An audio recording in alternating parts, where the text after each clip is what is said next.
ಆಗ್ತಾ ಇಲ್ಲ ಹಾಗೆ ಏನು ಅಂತ ಹೇಳಿದ್ರೆ, ನಾನು ಸಾಯಂಕಾಲ ವಾಯುವಿಹಾರಕ್ಕೆ ಅಂತ ರಥದಲ್ಲಿ ಹೋದಾಗ ರಥದಲ್ಲಿಯೇ ನನ್ನ ಒಂದು ರಾಜದಂಡವನ್ನ ಬಿಟ್ಟು ಹೋದ್ರೆ ಮತ್ತೆ ಬರ್ತೀನಿ ಅಂತ ಇಳುವುದಿಲ್ಲ, ಯಾಕೋ ಮಾತಾಡ್ಸಕ್ ಹೋಗಿದ್ರೆ ತೆಗೆದುಕೊಂಡು ಹೋದ್ರೆ ಮತ್ತೆ ಬರೋಲ್ಲ ಅಂತ ಸಾರ್ಥಿ ಮನೆಗೆ ಹೊರಟೋಗ್ತಾನೆ. ಅವತ್ತು ನಾನು ರಾಜದಂಡವನ್ನ ರಥದಲ್ಲಿ ಬಿಟ್ಟು ತಮ್ಮನ ಮನೆಗೆ ಹೋಗಿದ್ದೆ. ತುಂಬಾ ಮಳೆ ಬಂತು. ಮಳೆಯಲ್ಲಿ ತಮ್ಮನ ಮನೆಯಿಂದ ಹೊರಗೆ ಬರೋಕ್ಕಾಗದೆ ಹಾಗೆ ಇದ್ಬಿಟ್ಟೆ. ಸಾರಥಿ ಪಾಪ ಮಳೆಯಲ್ಲಿ ತೊಯ್ತಾ ಹಾಗೆ ಕಾದಿದ್ದ. ಅವನಿಗೆ ಅನ್ಯಾಯದ ತೊಂದರೆ ಆಯಿತು. ಅದರಿಂದ ನನಗೆ ಒಳ್ಳೆಯತನ ಹೊರಟೋಗಿದೆ ಅಂತ ನನ್ನ ಅಭಿಪ್ರಾಯ.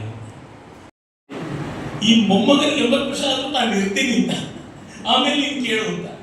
ಹೀಗೆ ಇರುವುದೇ ಸಾಧನೆ. ಅಸ್ತಿತ್ವಕ್ಕಿಂತ ಇನ್ನು ಮಿಗಿಲಾದ ಸಾಧನೆ ಯಾವುದಿದೆ? ಕೆಲವೊಮ್ಮೆ ಎಷ್ಟೋ ದೊಡ್ಡ ವ್ಯಕ್ತಿಗಳು, ದೊಡ್ಡ ವಿಚಾರಗಳು ಇವೆ ಎನ್ನುವ ಭಾವವೇ ನಮಗೆ ದೊಡ್ಡ ಧೈರ್ಯ ಕೊಡುತ್ತದೆ.